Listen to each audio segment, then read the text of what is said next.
Cette petite bulle d'air, avec toute cette pression d'eau, elle est toute petite.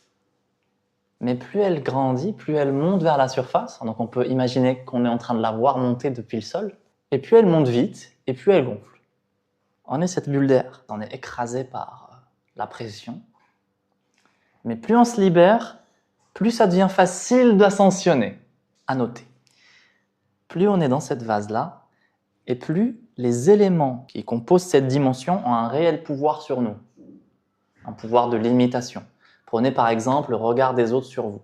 Plus on est dans cette, je dirais pas basse fréquence, on va dire ce premier niveau de jeu, on se rencontre à peine. L'autre a un pouvoir énorme sur nous, avec son regard, ne serait-ce que son regard. Il y en a qui, par exemple, ne sortent pas de chez eux à cause du regard des autres. Vous imaginez, donc c'est des vies handicapées, on les compte en dizaines de milliers ces gens-là. Le nombre de facteurs qui ont un pouvoir limitant sur nous est colossal dans cette vase. Mais plus une personne s'élève, plus cette bulle grandit, il y a de moins en moins de pression, et puis en fait, les autres ont de moins en moins de pouvoir sur elle. Non seulement les autres, mais aussi des contingences matérielles, situationnelles. Les autres vecteurs de force contraires à son épanouissement commencent à être de moins en moins forts. Eh bien, figurez-vous qu'il existe en vous un point réel où personne ne peut nous atteindre et où personne ne peut s'opposer à nous.